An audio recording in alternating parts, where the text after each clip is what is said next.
all being here. I appreciate your support. I hope you guys have had a really great day and a great spring break.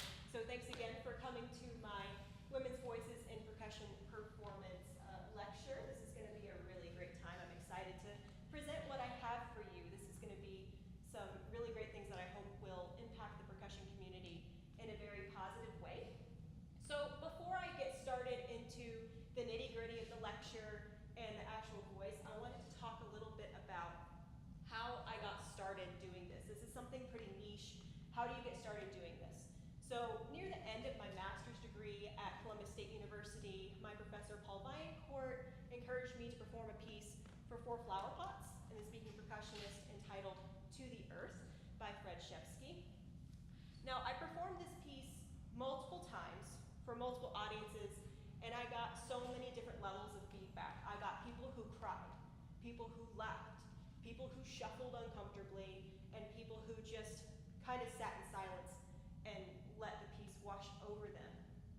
I wasn't expecting this wide range of reactions at all, so I started performing more pieces for the voice, and I started to ask myself, what is it about the human voice that has such an impact on performance, and better yet, does our gender have an impact on the way that performances are perceived? So the latter question I was asking myself after performing Alexis Lamb's The Yellow Wallpaper. This piece will have its own focus later in the lecture, and so will To the Earth, so I won't get into the details. But The Yellow Wallpaper calls on distinctly feminine experiences such as postpartum depression and so-called hysteria, which has thankfully been removed from our physician's vocabulary for the most part. To my knowledge, this is the only piece that has ever been written with the feminine experience, kind of the female experience in mind. It's not specifically for the female voice, but when I thought about a man performing this piece, it gave me really complicated feelings. But we have no problem in the percussion world when women perform more masculine pieces. And so I started to wonder if the male to female ratio in the percussion world as society, mostly pertaining to the US, had anything to do with the amount of repertoire that's being written specifically for the female voice and the female perspective. So, I hate to hit you with another before we start, but we do have one more thing to talk about before we get into the nitty-gritty. Since we're mostly going to be talking about the voice, it makes sense to pick a really firm descriptor for the term. There are many different forms of voice. There's many different philosophies, ideas, perspectives. You get into sense of self, you get into childhood, you get into parenting, but I really wanted some definitions that were much more concrete. However, the voice has been seen as a metaphor for freedom, power, assertiveness, and self-determination. This specific metaphor is used in direct correlation to women in the work entitled Femininity and Shame. On the other hand, James Rush states that the voice is the principal organ of the soul. It is that by which the mind first and immediately pours forth its thoughts. There's no question that both of these perspectives play very important roles in the voice and contemporary percussion literature, but for the purposes of this lecture and the steps that I'm going to outline for you today, they aren't exactly pedagogically tactile. And so we're going to be using 2 of Merriam-Webster's definitions for the voice. 1A, a sound produced by vertebrae by means of lungs, larynx, or syrinx, specifically sounds so produced by human beings. And definition number 3, an instrument or medium of expression. So by using these 2 specific definitions, the main perspective will be on the physicality of the voice itself, the micro adjustments that we make in our existing culture to adhere, and the use of the voice as its own instrument in duet with percussion. Only after we have these can we start to apply what we would call the feminine and masculine. So not only has it been assumed that masculinity only resides in male persons, while femininity only resides in female persons, but they're very obviously linked together linguistically. Male with masculine, female with feminine. It would be an ignorant and outdated assumption for me to say that only men can be masculine and only women can be feminine, so therefore the words male, female, man, and woman will be used with a lot of fluidity throughout the lecture for clarity.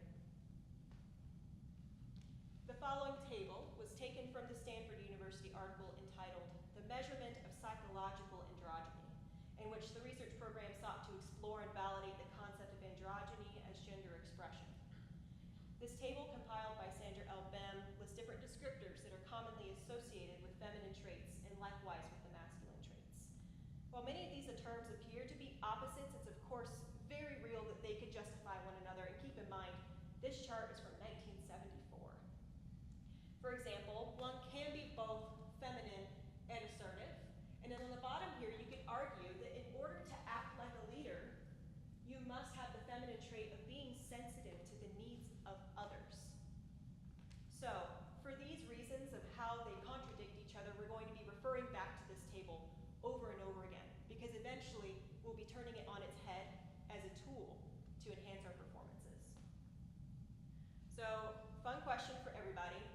How many of you here have a smart device on your person or at home that you use every day? I should see every hand go up. Yeah.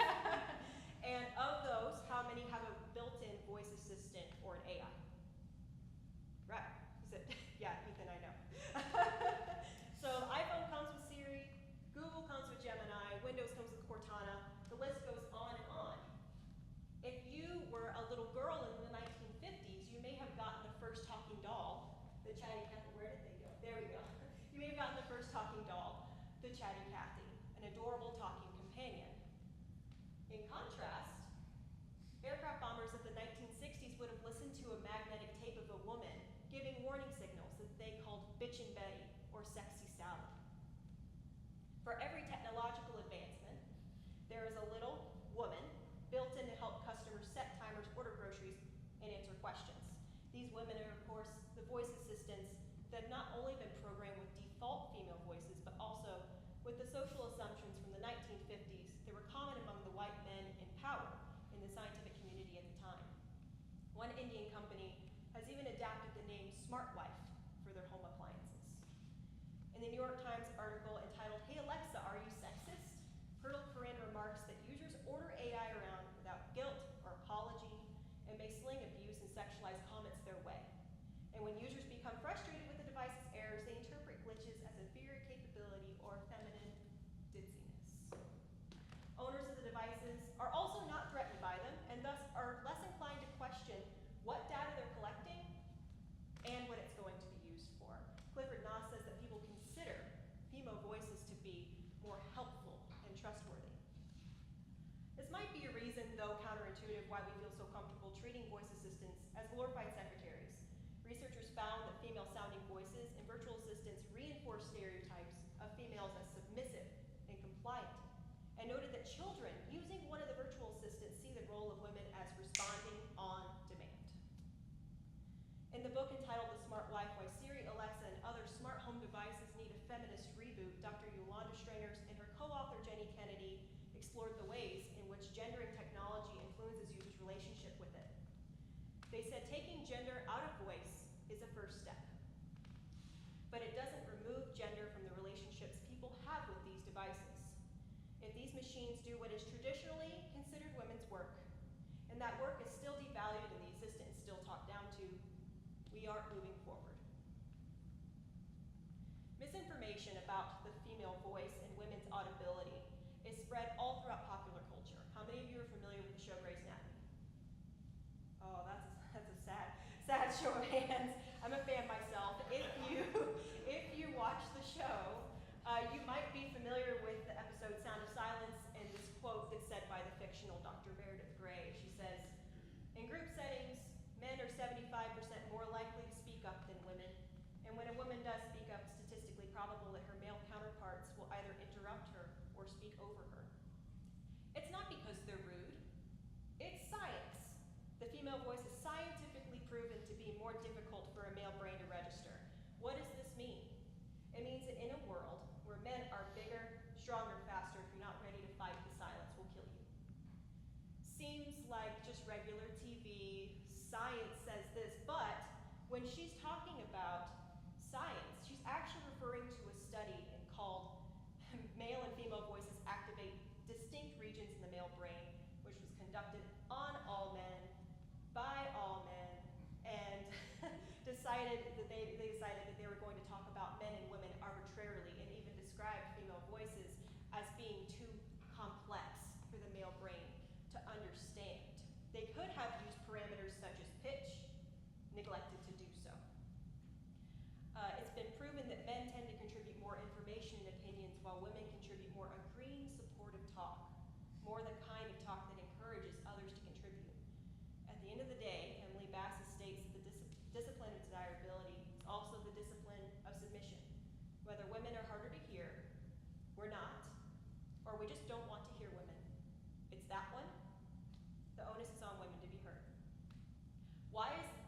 connection even worth mentioning? Why are we talking about voice assistants? Why do we talk about Grey's Anatomy? It's just TV, it's just technology.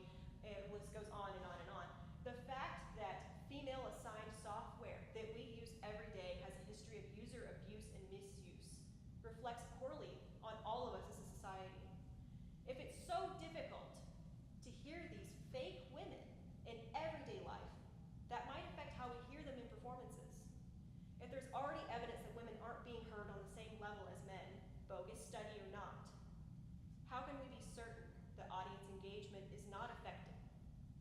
Although this question might take further study and further surveys to completely understand, it's something that we all have to be aware of as performers. Then again, women not being heard in the musical world is of course nothing new. According to Cassidy Calloway's 2020 study that analyzes the changing role of females in professional percussion positions, time has shown clear gender discrimination in orchestras since the beginning of the modern orchestra. In 1952, Raymond Page, Radio City Music Hall orchestra director, said the following: "Instruments requiring physical force are a dubious choice, partly because women lack the strength for them, partly because the spectacle girl playing such physical exertions is not attractive. There are women who play the heavier brasses, the contrabass, the big drum, but their employment chances are slimmer. The orchestral manager, thinking in terms of full audience enjoyment, is reluctant to hire a player whose appearance at her instrument gives a feeling of forcing or incongruity." This kind of toxic view of women in the music profession has followed us all the way up until now.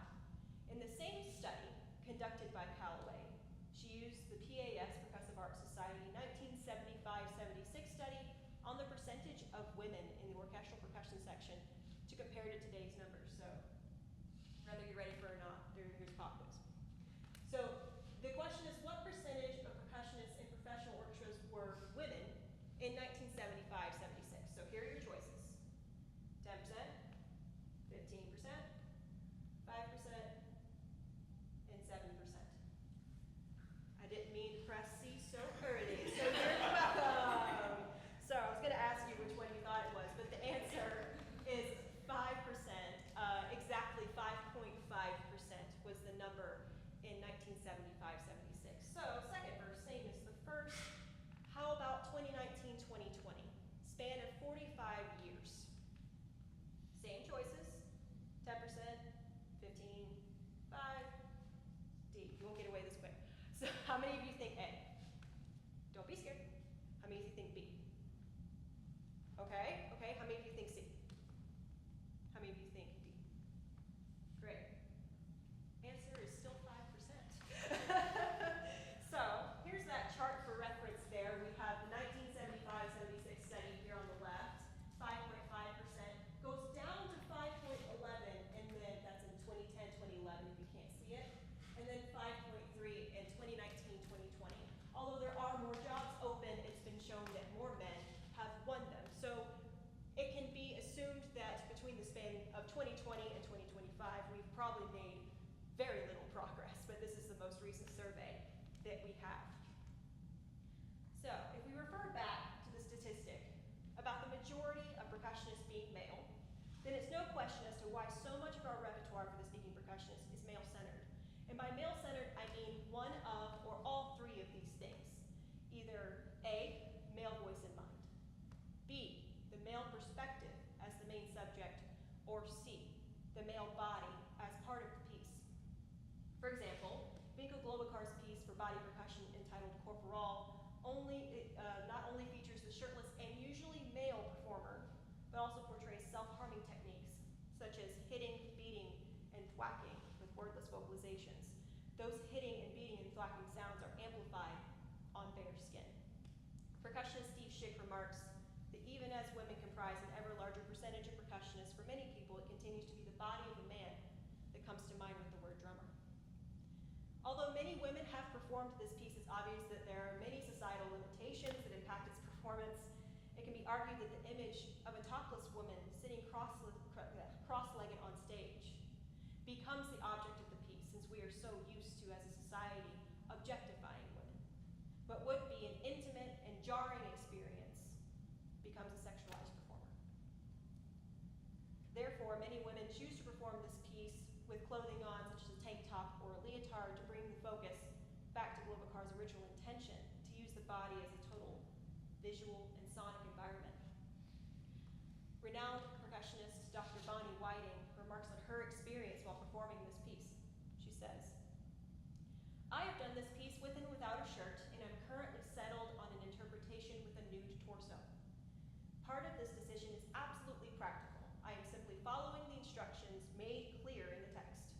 Furthermore, the sound is much better when striking is not muted by a shirt. It also seems to me that wearing a leotard or tank top doesn't necessarily solve the problem of modesty. In choosing to remain partially covered, sometimes even more attention can be brought to that, which is mostly concealed. When talking about this choice, I've learned to reply carefully. When I did confess to plan for a bare-chested version, the response was often that this is awesome or badass. Somehow, that sort of exposure or risk alone was enough to be celebrated. The other side of risk here is clearly the acceptance of vulnerability. For this particular version of the story to work in the US in the 21st century, we need to find a way to transcend culture's objectification of the female body without ignoring it." Here's a very short clip of the piece, just for context.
Same. So now, for some probing questions. Do we as women only embrace the masculinity of a piece while rejecting opportunities to present as femme? Or do we maintain femininity in our performance regardless of the masculine undertones woven throughout a piece like this? Through research and experience, I think I may have found a way to bridge the gap between these two opposing black and white points of view to find the gray. And so to find the gray, I chose to start at the source, which is the composer. The Herself Project is an ongoing collaborative initiative that I began in the summer of 2024. The initial goal of the project was to expand repertoire for the speaking percussionist by commissioning 4 separate composers with varying backgrounds and perspectives to write specifically for the female voice. I gave composers full reign over what they wanted to write. The project was premiered in November of 2024 on my recital that consisted of only pieces with speaking components. As the project has evolved, it's become more of an experiment that will hopefully serve the percussion community in a very positive way. So here's a very quick rundown of the composers and their pieces that contributed to the project. First, we have Dr. Sam Wheeler, UT Austin alum, composed a piece entitled Functionality, written for solo Bowerin with electronic enhancement and the singing voice. The instrumentation for the piece was my idea because of my relationship with Irish music, but Dr. Wheeler cleverly adapted the main stage patch to be adaptable to any semi-pitched instrument such as the Bowerin. Throughout the piece, the voice is delayed, distorted, and replicated to make the Bowerin sound like the voice through audio processing. Next piece was composed by UT Austin percussionist and affluent composer, Sebastian John. His piece is entitled Brief Intermission to Leave a Voicemail That May or May Not Have Actually Occurred My Freshman Year of College as a Percussion Major. And its speaking content is exactly what you would assume. Sebastian's experience as a percussionist provides audiences with a very unique perspective that includes, but is not limited to, parental expectations, personal reflection, and the reality of maintaining who we are in new environments. The piece is written only for voice, voicemail playback, and it's able to be played with hands. The third piece commissioned for the Herself Project is a theatrical work for multi-percussion entitled May It Please, as in May It Please the Court. For this piece, I worked with established cellist and composer Sophie Mateo and playwright Emma Watkins. In this case, Emma wrote the text and Sophie wrote the music to accompany the text. The piece is comprised of two separate setups, one for the introduction of the main character and her thoughts, and a second for her office and the courtroom in which she defends her client. Since the piece is composed of multiple setups, its effect is highly theatrical, and the music is composed purely as an accompaniment to the text. The last piece that was commissioned on the Herself project, which was actually the first one that I started on, was written by Alexis Lamb, the same composer of the yellow wallpaper that I mentioned earlier. Her piece is entitled, "I'm Obliged to Agree to That, of Which I Would Rather Not." When Alexis and I spoke at PASIC 2023, we talked about instrumentation. We talked about how we wanted to turn the idea of the perception of the female voice on its head by digging into it. We thought, what's a really great instrument that brings all of these negative words about the female voice together? Annoying, tinny, loud, glockenspiel. That's immediately what we went for. The accompanying instruments such as the bass drum, the floor tom, and the brake drum all represent the inner thoughts of the main character. The thoughts around this piece is that from a young age, girls are told to smile, be nice, say yes to everything that comes your way, even if you risk losing yourself.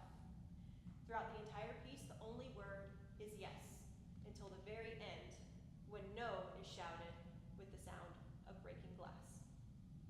The Herself project originally started as a means of just adding more pieces to the percussion repertoire, specifically for the female voice, because I really enjoyed playing those pieces and I wanted to share that experience with others. But now it's evolved into a tool for myself to explore the unique performance practices and techniques used to execute these pieces to maximum effectiveness. Through this project, I was able to develop tools in which we can use our voices to gain power and visibility. This power and visibility have been attained by taking the outdated chart from earlier with the feminine and masculine descriptors and giving credit to it by tearing the whole thing down. You'll see what I mean here in a minute. Just because these words are associated with us and our gender does not mean that we have to use one side or the other in our performances. This, I believe, is what makes performances truly effective. Just like we as percussionists have specific performance practice rules around our classical repertoire, it occurred to me that there aren't a lot of the same rules around speaking percussion in general. Throughout the rest of the lecture, I'm going to compare multiple pieces together and apply some newfound performance practices that I've come up with while working on the Herself project. Each of these guidelines, or in this case, they will be presented in steps, can be used to enhance the performance of speaking percussion literature, regardless of the gender of the performer. But I will be using them mostly to address the restrictions of the female percussionist.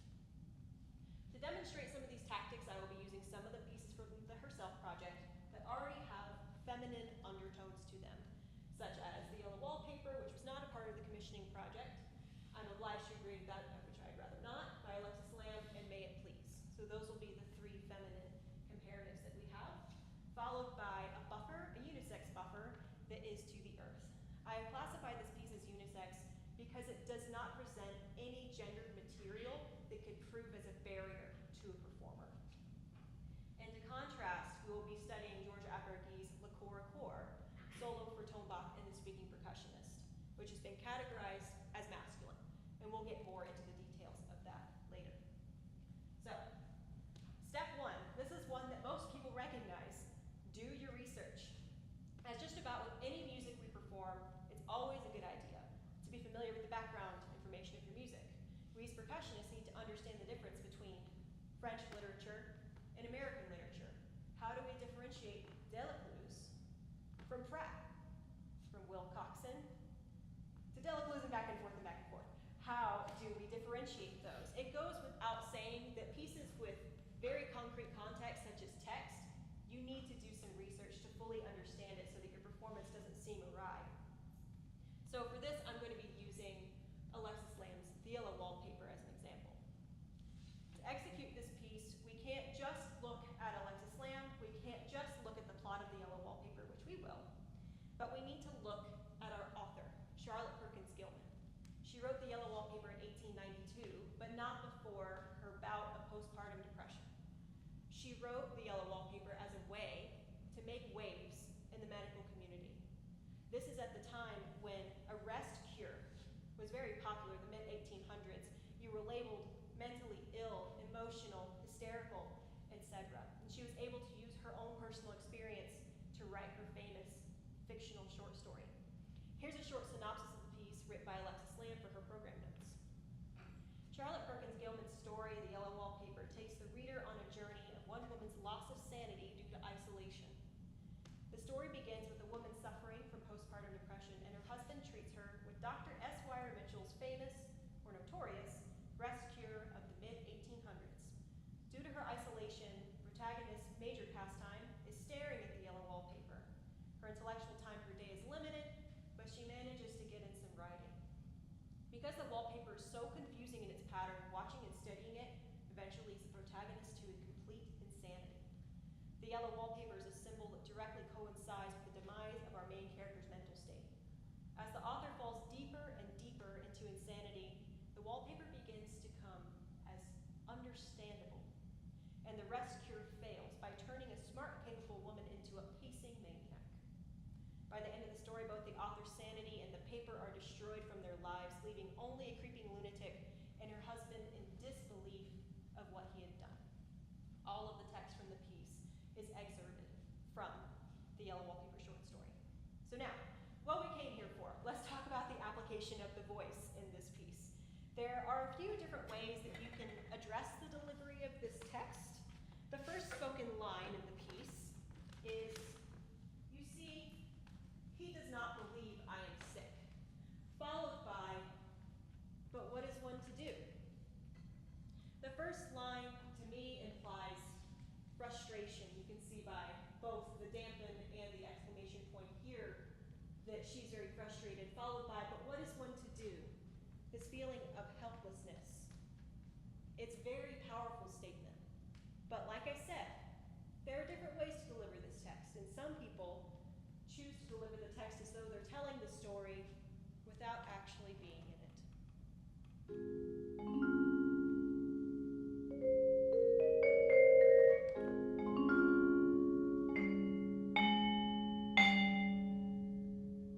"You see, he does not believe I'm sick."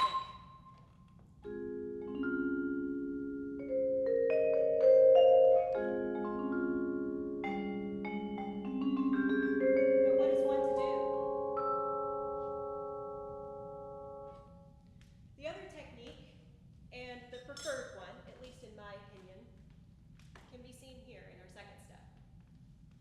Are you in? Or are you out? It seems like a really humorous thing to ask, but it's something that I ask myself often when practicing and performing these pieces.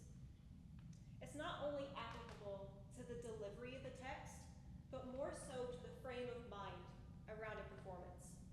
For example, if we go back to these feelings of frustration and then helplessness, we can begin to embody those feelings in our performance, or in other words, put ourselves in instead of taking ourselves out.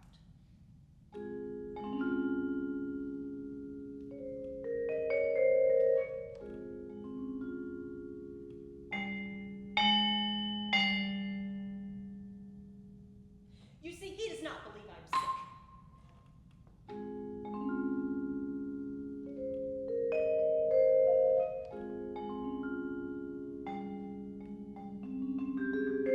What is one to do?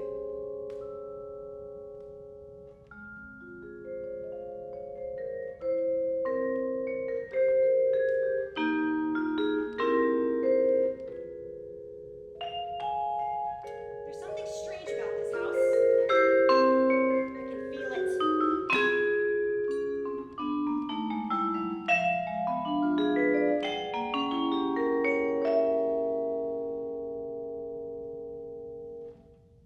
Another way to explain this kind of in or out concept is by thinking about yourself either in the first or the third person point of view.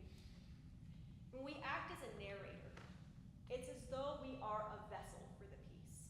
You're the same person who went to HEB yesterday, who went to Fleet Coffee or Desnudo this morning, who practiced Deli 9 until your fingers bled, who came and practiced the yellow wallpaper, experienced nothing, and went home. On the other hand, if you can embody those feelings and become more like a chameleon,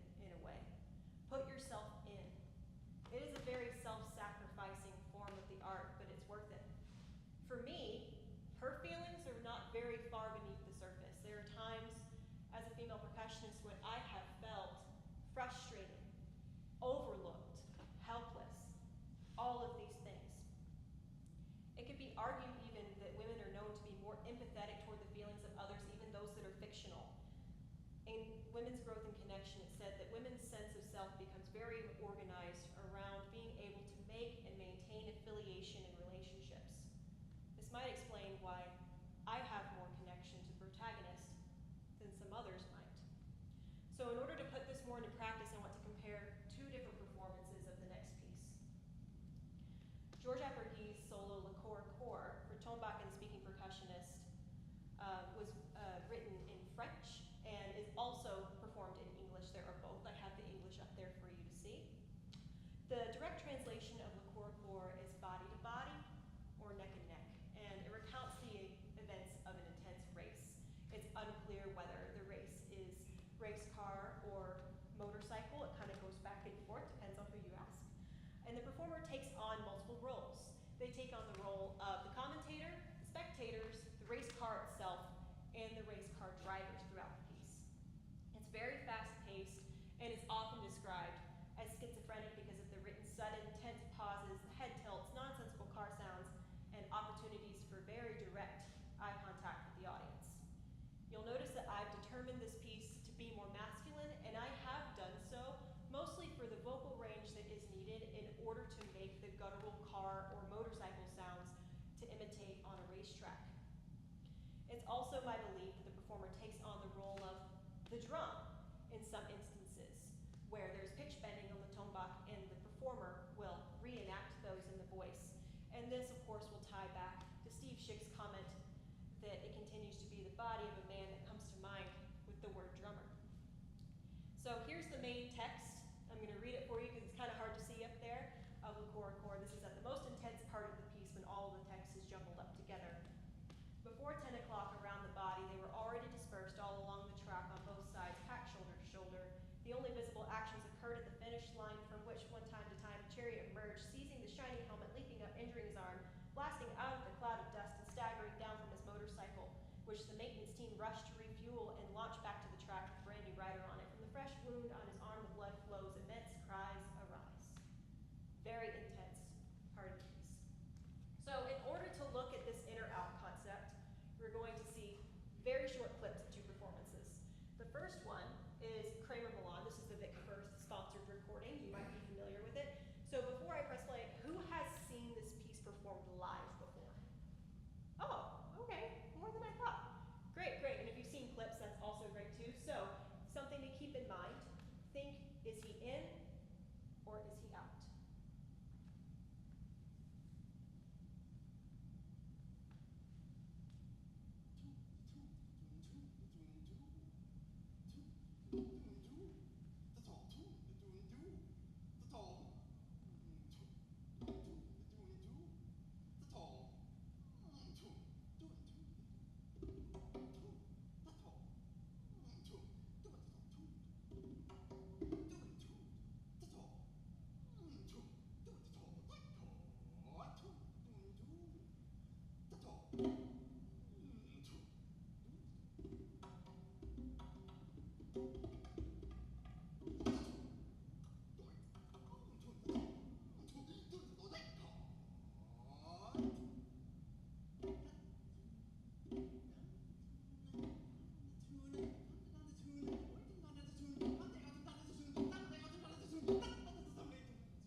very scripted, and I feel as though this piece is supposed to be cacophonous and in your face.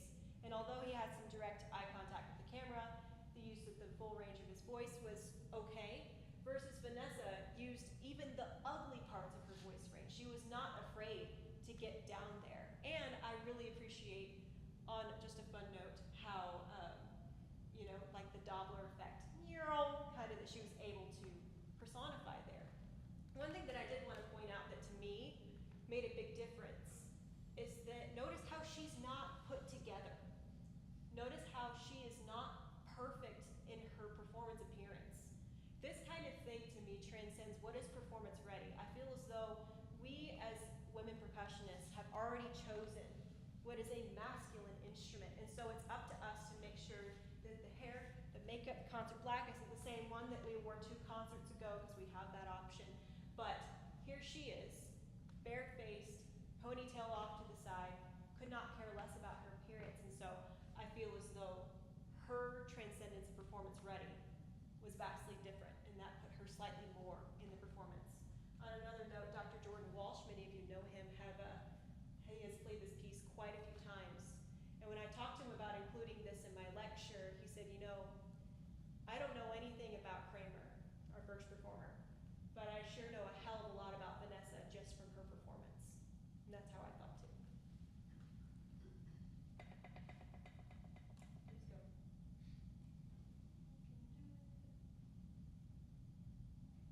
There we go. So, another important step in vocalized performance when studying speaking percussion is determining whether it's voice and instrument or voice versus instrument. Is the voice something that's meant to be heard or felt? What balance should there be between your instrument and your voice, especially when they're both sounding at the same time? Sometimes the voice and the instrumentation will work in tandem, and sometimes they will be at odds with one another. There are also instances where the voice justifies the instrumentation or vice versa. Without knowing the answers to these questions, your performance can seem out of balance and out of sync. The next example I'm going to use will be Fred Shevsky's piece entitled To the Earth for 4 Flower Pots and Speaking Percussionist, written for Jan Williams. The text consists of the English translation of a Homeric hymn from the 7th century BCE, plus very simple musical notation, as you can see here. The text moves in parallel motion with the flower pots until the ending, where there's a lot of drawn-out silence and opportunities for vocal monologue.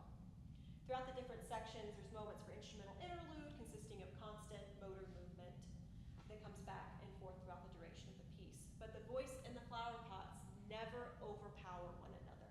They are always working together. This makes it very easy to understand how the voice inflection needs to be used. So, once again, there are many different ways to perform this piece, and I'm going to show you the most popular one that I've seen done. And this goes back to are you in or are you out, on top of how we balance our voice. So, with the out perspective, many people will perform this piece as though it's a chant, as though we're spitting the words at you, and this is what it sounds like. To the earth, mother of all, I will sing the well established.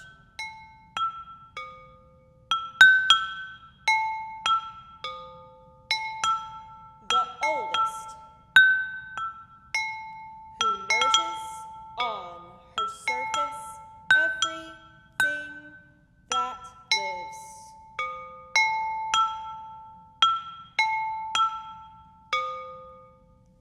Not very calming. So one thing that I like to do when performing this piece is to bring my voice down to the level of the pots. They can only generate sound so loud. And when I bring my voice up to that spitting sort of style, we start to overpower here, and then we start to overplay. So step 1, do your research. This is a prayer to the earth. This is me giving thanks for everything I have and explaining why the earth has done great things for me. Not only that, I'm sitting on the earth. I'm on a stage, but I'm sitting on the earth, and I'm playing on pieces of earth. This is something very solemn and very reverent. And so we can use what we would call a more feminine style in our voice by adding smile, by adding a little bit of wistfulness. Maybe by beginning this piece by saying a prayer or sending good thoughts, good vibes. And that will sound something like this.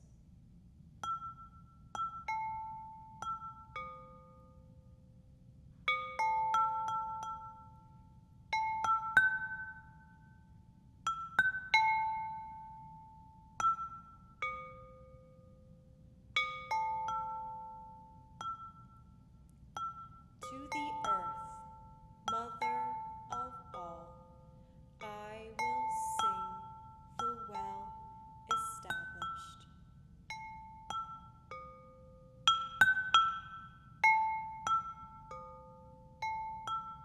The oldest, who nourishes on her surface everything that lives.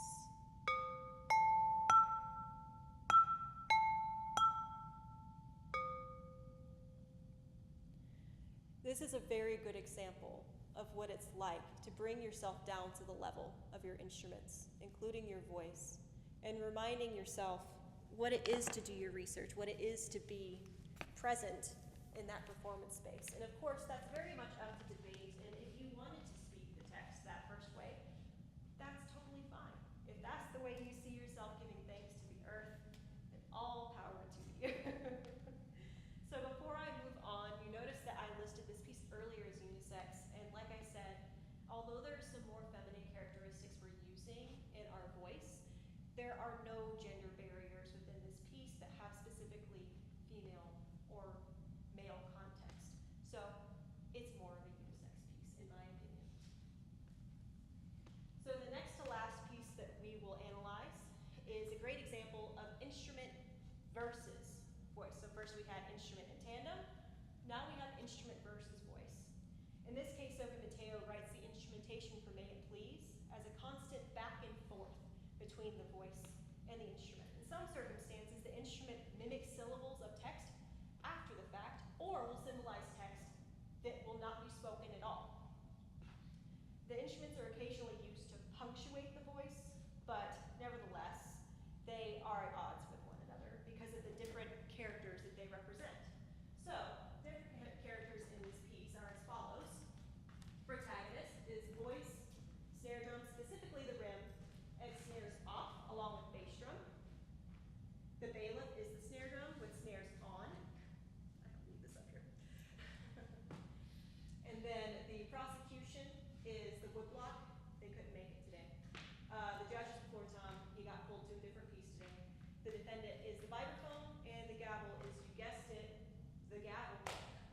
So here's what that introduction sounds like of this instrument back and forth after the monologue at the beginning.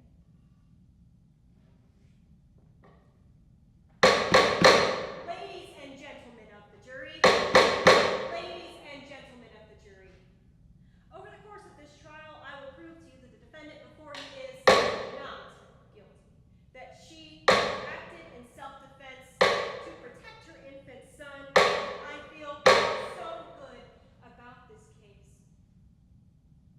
But this is a conservative court, a prosecution-friendly court, and a male-dominated court, and I will do everything I can not to make myself small. Because there's a voice I hear myself use in the courtroom. And I hate it. Want to stop it? Sounds like my so polite. And I'm trying to train myself out of it, out of the I want to say, take me seriously, and it comes out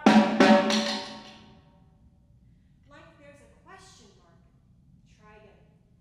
Take me seriously. So the text that you're hearing in the instrument is, of course, ladies and gentlemen of the jury, just like so. But the text that you are not hearing, and let me flip the score so that you can see it a little bit better. The text that you are not hearing is right here. After sing-song, oh, no problem. Don't worry about it. That's not something we hear. Oh, no problem. Tying back into the fact that we are supposed to be polite and desirable and nice and smile and all the things that we were brought up to believe. Now, something different happens with something like the yellow wallpaper. In the yellow wallpaper, it's not quite as simple as voice versus instrument or voice and instrument. In this case, it's text jurisdicts the melody.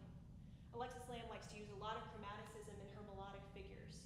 And so as the character devolves, so does the melodic structure of the piece. So now, finally, the culmination of everything can be found in step 4 here, manipulating the feminine and the masculine. After taking everything into consideration, we can refer back to this outdated chart.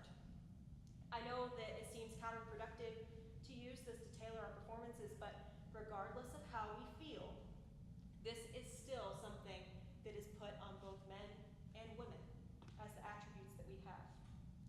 Now the question stands, how do we take this information and turn it on its head as a tool that we can use for visibility and power as women performers? To take it and completely transform it into a tool instead of a hindrance. So in order to do that, I'm going to be using Alexis Lamb's piece titled I'm Obliged to Agree to That, which I'd rather not. So first, let's go through our steps. What's step 1? Yay, that was so weak, I love it. So it's always a joy to be part of the commissioning process because you get to see history happen in front of you. You get to watch the piece be written. But in this case, the history happened well before any of us were born, circa 1140. Alexis writes in her program notes, I don't think it's a coincidence that so many high-achieving women have difficulty saying yes or have issues with self-esteem. We are trained to say yes because we're told it may lead to a better future for ourselves and future generations of women. But saying no is not always an act of defiance. Not settling can be an empowering, albeit vulnerable, feeling. Comtesse de Dia, that you see pictured here, figured this out a long time ago. I am simply learning from her and so many other women who found the strength to stand up to intolerance. So Comtesse de Dia was a woman troubadour of the time, born around 1140, died around 1212 approximately. She wrote a poem that became quite famous called I Must Sing of What I'd Rather Not.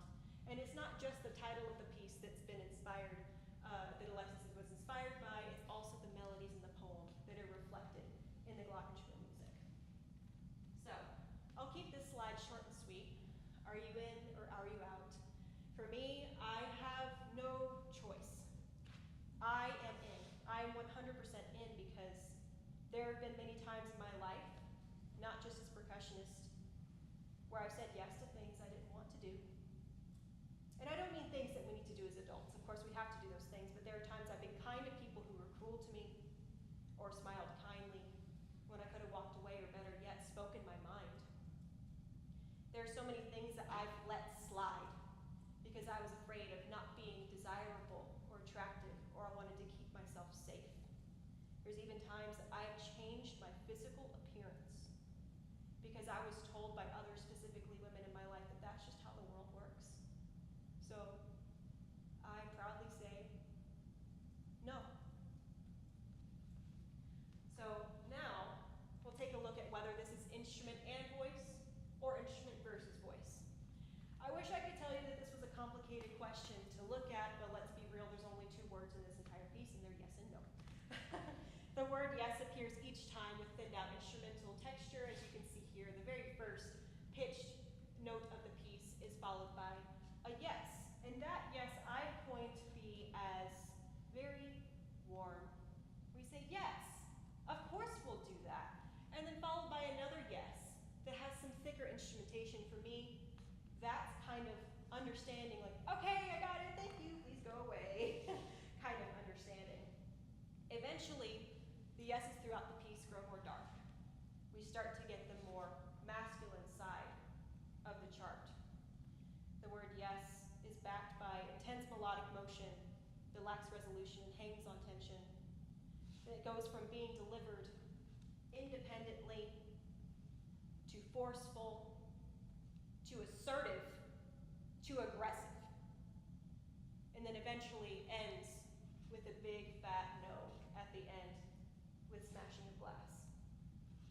The shattered glass on stage at the end represents a couple of different things for me. When I break the glass, I'm of course upset. Lots happened. But most of all, the glass shatters just like the perceptions that we as people are only aligned to one side of this chart. We can be assertive, we can be self-sufficient, we can take a stand for what we believe in. And in fact, some of the best women I know are all of these things and more, just like some of my best male colleagues in the studio are sympathetic, understanding, warm, compassionate human beings. I hope, my hope, is that this lecture helps performers come out of the box the society has built for them and helps to enhance their performances and themselves.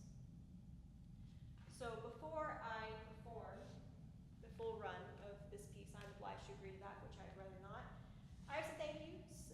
First of all, I want to thank my committee, Dr. Burritt, Richard Huntley, Ira Trevino, who's not here, Dr. Allison Maggart, Dr. Megan Alwards, and Dr. Del Antonio, who are joining virtually. Thank you for being with us. I wouldn't be here without all of your guidance. I am sad to say that I have not known all of my committee members the whole time I was here. Imagine how powerful I would be if I had known all of you. So thank you for your ongoing expertise, and thank you for your flexibility and being willing to meet for my defense right after this. I really appreciate you. So next, all my friends at Percussion Studio. You guys mean so much more to me than you'll ever know. Being able to round the corner into the nook upstairs and just find like a gaggling group of jokes, it brightens my day every day. And with that, a special thank you to my office mates, Michael and Justin, who couldn't be here tonight, for letting me use them as sounding boards in our office all the time. And last but certainly not least, thank you to my family. Some of them are joining virtually via Zoom. Thank you for all your support and your love. As usual, I wouldn't be anywhere without them. And a special thank you to my husband, Andrew. I love you. I can't live without you. Thank you, honey. All right, without further ado, to end the lecture, I am going to perform the Alexis Lamb. I'm obliged to agree to that, which I'd rather not. Thank you all so much for coming, and please allow me 1 second to change stage, and then we'll start.